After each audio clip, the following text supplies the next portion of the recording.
আল্লাহ তাআলা বলেন যে মিন আনফুসিকুম আজওয়াজা, তোমাদের মাঝ থেকেই তোমাদের স্ত্রীদেরকে বানানো হয়েছে, তোমাদের স্ত্রীদেরকে তোমাদের মাঝ থেকে বানানো হয়েছে। লিতাসকুনু ইলাইহা, স্বামীদেরকে বলেন এতে করে তোমরা তোমাদের কেন স্ত্রীদেরকে তোমাদের জন্য বানাইলাম, ঘরে গেলেই তোমরা শান্তি পাবে, তোমাদের অন্তরে প্রশান্তি চলে আসবে, সারা দিনের তোমাদের ক্লান্তি দূর হয়ে যাবে। তোমাদের ঘরকে আমি এভাবেই বানাইলাম, তোমাদের স্ত্রীদেরকে তোমাদের প্রশান্তির জন্য বানিয়েছি। এজন্য স্ত্রীর আচার আচরণ, স্ত্রীর কথাবার্তা এগুলো প্রশান্তিমূলক হবে, শান্তিদায়ক হবে, এমন কথা তার মুখ থেকে বাইর হবে যে কথার দ্বারা স্বামী শান্তি পাবে।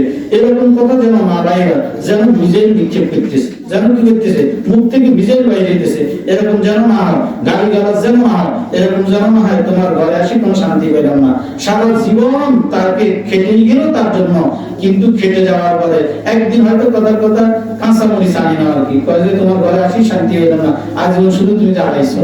এই ধরনের কথার দ্বারা অতীতের যত ভালো তার স্বামী তার জন্য করছে, এই ভালাইটাকে রয়েছে বলেন, এই ভালাইটাকে এক নিমিষেই শেষ করে দিল। এজন্য ঘর যেন শান্তিদায়ক হয়, এইটা মহিলাদের কাজ।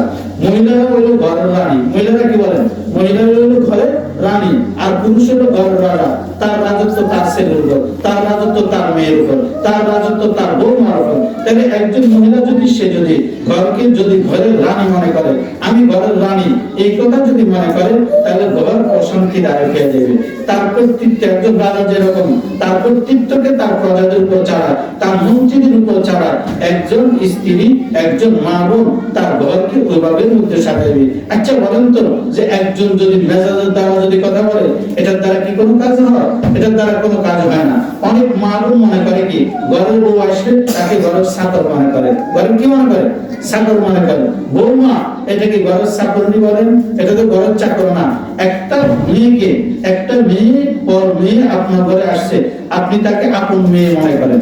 কেন কথা বলছি? এই কথা আপনার মেয়েটাকে আরেক জায়গায় বিবাহ দিলে তাকে যদি অশান্তি দেয়, আপনার গায়ে মেয়ের গায়ে যদি আপনার আপনার জামাই যদি হাত তোলে, আপনার কাছে কি ভালো লাগবে? ভালো লাগবে?